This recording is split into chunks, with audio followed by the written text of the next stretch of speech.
کہا جی کہ میں آپ کو کچھ علاقوں کا وزٹ کروانا چاہتا ہوں، اور وہ مجھے لے گئے ان علاقوں میں۔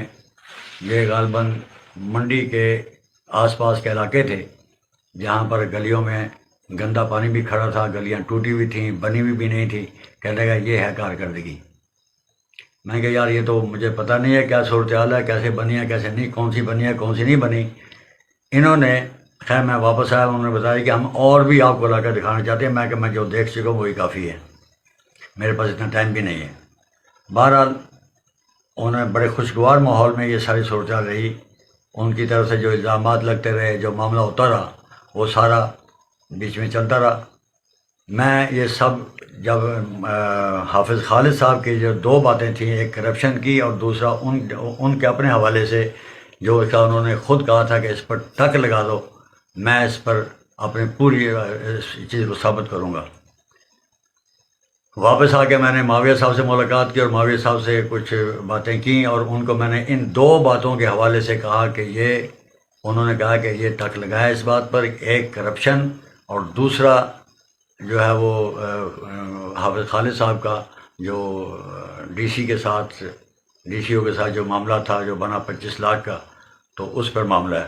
تو انہوں نے کہا بالکل ٹھیک ہے، ان دونوں باتوں پر میں بیٹھوں گا، اور آپ ٹائم کا تعین کریں، وقت کا تعین کریں، جگہ کا تعین کریں۔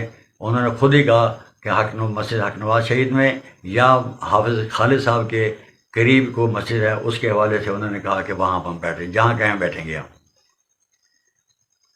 مغرب کے بعد میں نے حافظ خالد صاحب کو فون کیا کہ حافظ صاحب جو جن دو باتوں پر آپ نے ٹک لگانے کا کہا تھا، معاویہ صاحب بیٹھنے کے لیے تیار ہیں۔ مجھے فوراً کہا کہ میں اس وقت بیٹھوں گا جب وہ 4 اگست کی ریلی کو کینسل کریں گے۔ میں نے کہا یار یہ تو کوئی بات نہیں، صبح ریلی ہے، تو آپ نے خود ہی چیلنج دیا ہے، تو مہربانی کرو بیٹھو تاکہ معاملے کو ہم کسی طرف لے جائیں۔ بہرحال انہوں نے نہ ہاں کی نہ کی۔ اس وقت ریلی کے والے دن میں نے مغرب کے بعد پھر ان کو فون کیا۔ میں کہ حضرت آپ کل کا کوئی ٹائم طے کر لیں۔ مجھے کہنے لگے میں تمہارا کوئی پابند نہیں ہوں، تم یہاں پر کیا کر رہے ہو، تم واپس کیوں نہیں گئے؟ میں نے کہا بھائی میں نے آپ کے ساتھ جو بات کی تھی آپ کے ساتھ، کل معاویہ صاحب کو بٹھانا تھا۔ کہنے لگا میں تمہارا پابند نہیں ہوں، بند کرو فون۔ اور انتہائی روٹ اور بدتمیزی کے ساتھ وہ بولے اور فون بند کر دیا۔ میں اس بات پر نتیجے پہ پہنچا کہ یہ حضرات جو الزامات انہوں نے لگائے ان کی کوئی بنیاد نہیں ہے۔ اگر یہ اپنے الزامات میں سچے ہوتے تو سامنے ڈنکے کی چوٹ پر آ کر بیٹھتے اور دوسرے کو جھوٹا ثابت کرتے۔ انہوں نے چونکہ یہ ساری بات ان کے ساتھ ہو چکی تھی، پہلے بھی ان سے بہت تفصیلی بات ہوئی، اور آخر میں جب بیٹھنے کا وقت آیا تو انہوں نے صاف بیٹھنے سے انکار کر دیا کہ جناب کہ ہم نہیں بیٹھیں گے۔ میں نے کوشش کی ان کے ساتھ، لیکن انہوں نے بیٹھنے سے صاف انکار کر دیا، اور میں اس نتیجے پر پہنچا کہ یہ خود غلط ہے، اسی لیے بیٹھ نہیں رہے۔